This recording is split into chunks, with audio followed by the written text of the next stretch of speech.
श्री गणेशाय नमः। अध्याय 37 और 38।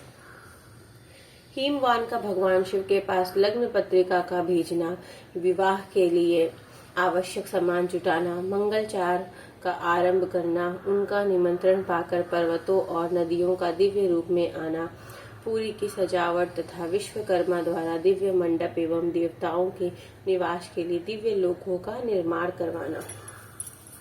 नारद जी ने पूछा, तात महाप्राग प्रभु, आप कृपा पूर्वक यह बताइए कि सप्तऋषियों के चले जाने पर हिमाचल ने क्या किया। ब्रह्मा जी ने कहा, मुनीश्वर, अरुंधति सहित उन सप्तऋषियों के चले जाने पर हिमवान ने जो कार्य किया वह तुम्हें बता रहा हूँ। सप्तऋषियों के जाने के बाद अपने मेरु आदि भाई बंधु को आमंत्रित करके पुत्र और पत्नी सहित महान मनस्वी गिरिराज हिमवान बड़े हर्ष का अनुभव करने लगे। तदंतर ऋषियों की आज्ञा के अनुसार हिमवान ने अपनी पुरोहित गर्ग जी से बड़ी प्रसन्नता के साथ लग्न पत्रिका लिखवाई। उस पत्रिका को उन्होंने भगवान शिव के पास भेजा। पर्वतराज के बहुत से आत्मीय जन प्रसन्न से नाना प्रकार की सामग्रियां लेकर वहां गए।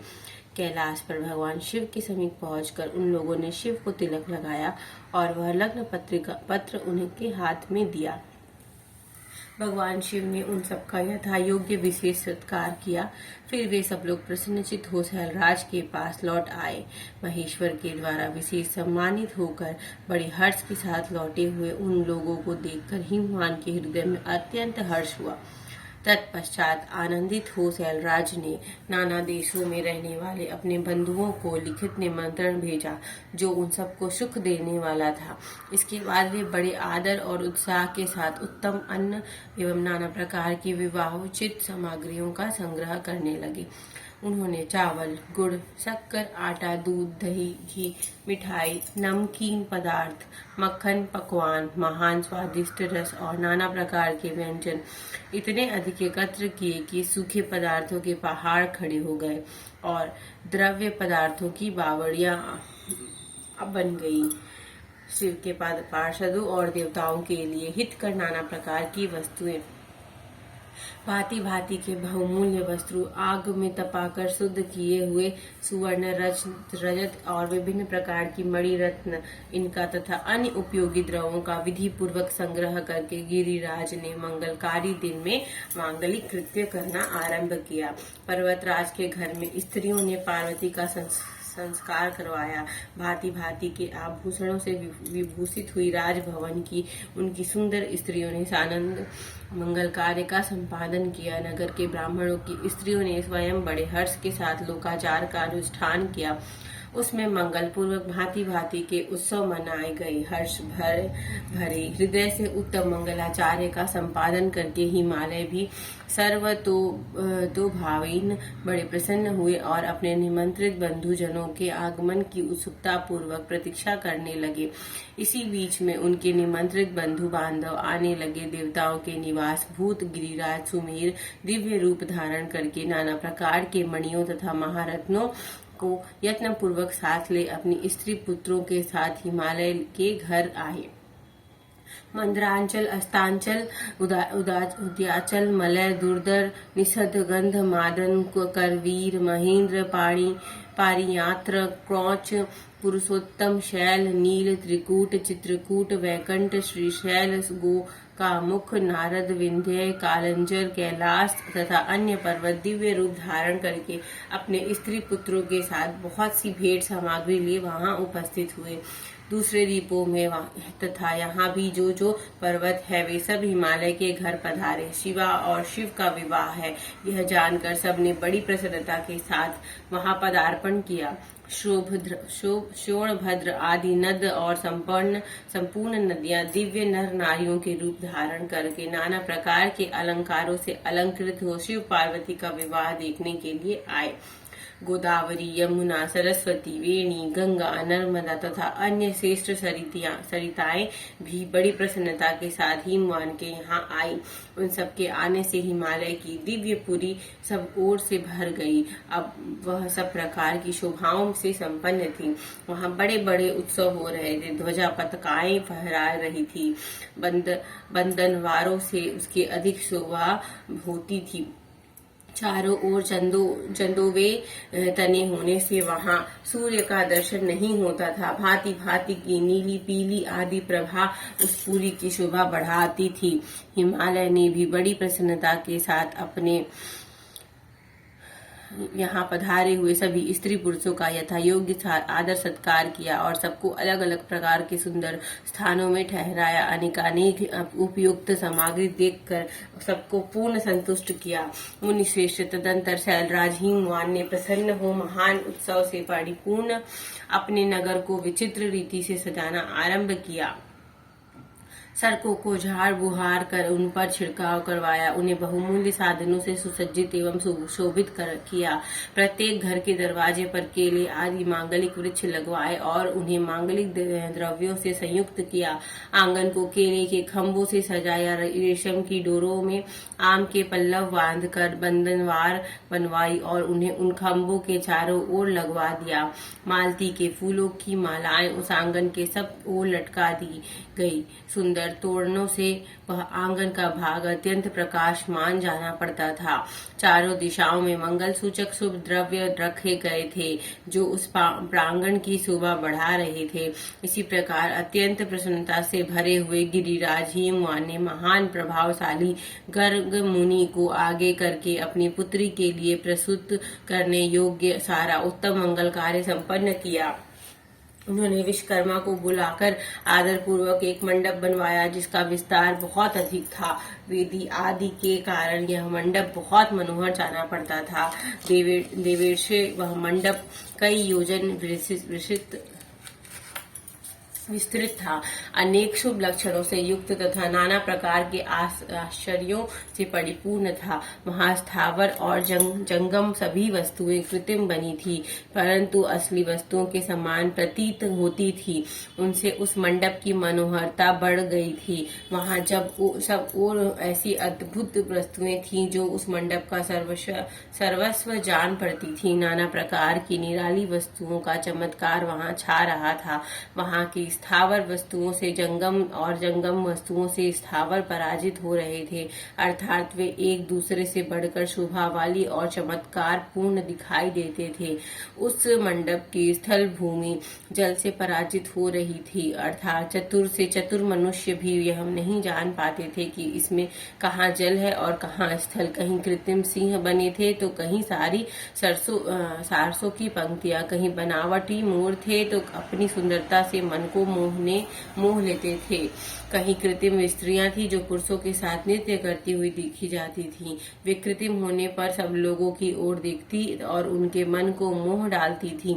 उसी विधि से मनोहर द्वारपाल बने थे जो स्थावर होने पर भी जंगमों के समान जान पड़ते थे। वे अपने हाथों से धनुष उठाकर उन्हें खींचते देखे जाते थे।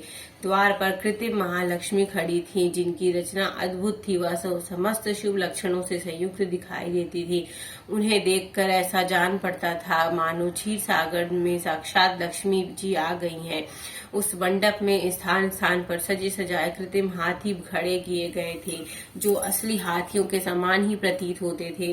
घुड़सवारों सहित घोड़े और हाथी सवारों सहित हाथी बनाए गए थे। जहां तहां रथियों सहित रथ बनाए गए थे जो कृत्रिम अश्वों से ही खींचे जाते थे। उन्हें देखकर लोगों को बड़ा आश्चर्य होता था। इनके सिवा दूसरे कृत्रिम वाहन भी वहां खड़े थे। पैदल सिपाहियों की कृत्रिम सेना भी वहां मौजूद थी। मुने प्रसन्न चित्त वाले विश्वकर्मा ने देवताओं और मुनियों को भी मोह आश्चर्य में डालने के लिए वहां एक ऐसी अद्भुत रचनाएं की थी।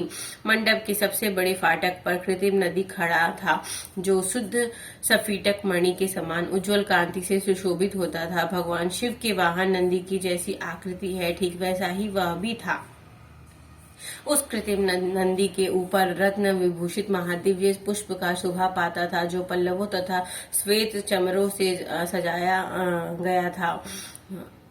उसके वाम पार्श्व में दो कृत्रिम हाथी खड़े थे, जिनका रंग विशुद्ध केसर के समान था। वे चार दांत वाले बनाए गए थे और 60 वर्षों के पाठों के समान दिखते थे। वे परस्पर स्नेह करते थे, प्रतीत होते थे।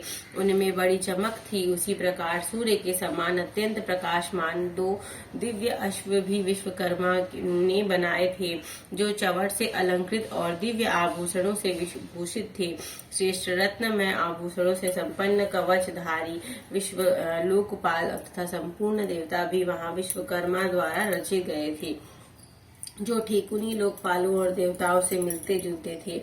इसी तरह भृगु आदि समस्त तपोधन ऋषि, अन्यानन उपदेवता और सिद्धि भी वहां उनके द्वार पर वहां निर्मित हुए थे। गरुण आदि समस्त पार्षदों से युक्त भगवान विष्णु की कृत्रिम विग्रह भी विश्वकर्मा ने बनाया था, जिसका स्वरूप साक्षात श्री हरि के समान ही आश्चर्यजनक था।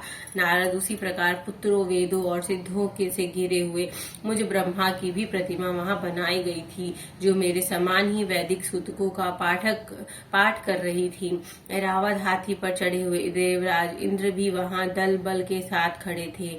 वे भी कृत्रिम ही बनाए गए थे और परिपूर्ण चंद्रमा के समान प्रकाशित होते थे। देवर्षि बहुत कहने से क्या लाभ, हिमाचल से प्रेरित हुए विश्वकर्मा ने वहां शीघ्र ही संपूर्ण देव समाज के कृत्रिम विग्रहों का निर्माण कर लिया था। इस प्रकार उन्होंने दिव्य मंडप की रचना की। वह मंडप अनेक आश्चर्यों से युक्त, महान तथा देवताओं को भी मोह लेने वाला था। तदंतर गिरिराज हिमवान की आज्ञा से परम बुद्धिमान विश्वकर्मा ने देवता आदि के निवास के लिए उनके कृत्रिम लोकों का भी यत्न पूर्वक निर्माण किया। उन्हीं लोकों में उन्होंने उन देवताओं के लिए अत्यंत तेजस्वी, परम अद्भुत और सुखदायक बड़े बड़े दिव्य मंचों, सिंहासनों की रचना की। इसी तरह उन्होंने मुझ स्वयंभू ब्रह्मा के निवास के लिए क्षण भर में अद्भुत सत्यलोक की रचना कर डाली, जो उत्तम दीप्ति से उद्दीत हो रहा था। साथ ही भगवान विष्णु के लिए भी क्षण भर में दूसरे दिव्य वैकुंठ धाम का निर्माण कर दिया, जो परम उज्जवल था तथा नाना प्रकार के आश्चर्यों से परिपूर्ण था। इसी तरह विश्वकर्मा ने देवराज इंद्र के लिए भी दिव्य, अद्भुत, उत्तम एवं समस्त ऐश्वर्यों से संपन्न गृह की रचना की। अन्य लोकपाल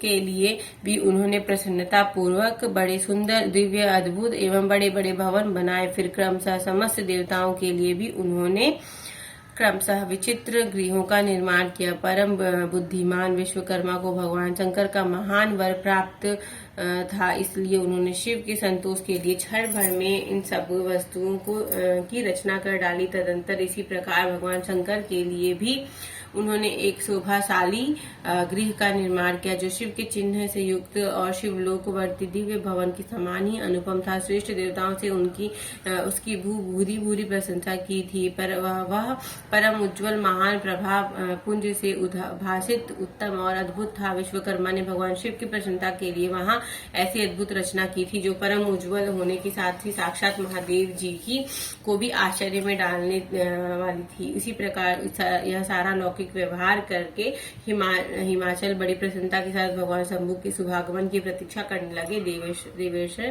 हिमालय का यह सारा आनंददायक वृतांत मैंने तुमसे कह सुनाया है, और क्या सुनना चाहते हो? इसी तरह अध्याय 37 और 38 संपन्न होता है। हर हर महादेव।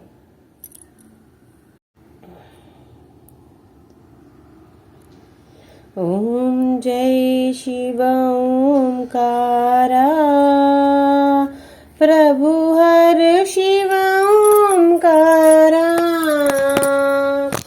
ब्रह्मा विष्णु सदा शिव अर्धांगी धारा।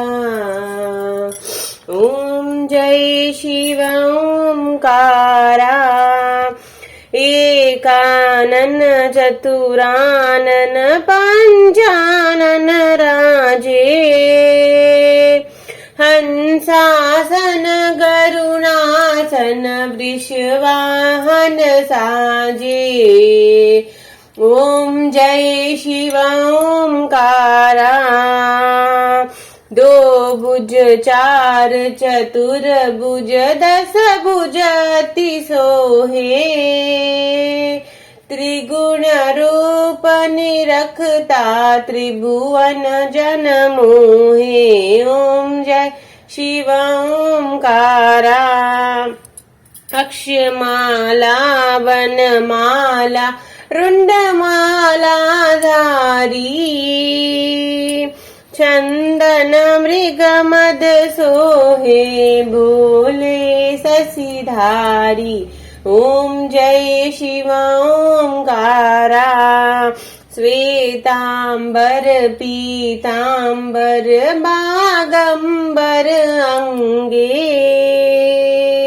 सनकादिक गरुणादिक भूतादिक संगे ओम जय शिव ओंकारा कर के मध्य कमंडलु चक्र त्रिशूल धरता जग करता जग भरता जग संहार करता ओम जय शिव ओंकारा ब्रह्मा विष्णु सदा शिव जानत विवेका प्रणवाक्षर मध्य ये तीनों एका ओम जय शिव ओंकारा काशी में विश्वनाथ विराजत नंदी ब्रह्मचारी नित उठी भोग लगावत महिमाति भारी ओम जय शिव ओंकारा त्रिगुण शिव जी की आरती जो कोई नर गावे कहत शिवानंद स्वामी मन वांछित फल पावे ओम जय शिव ओंकारा बोलो हर हर महादेव की जय पार्वती पते की जय शिव शंभू।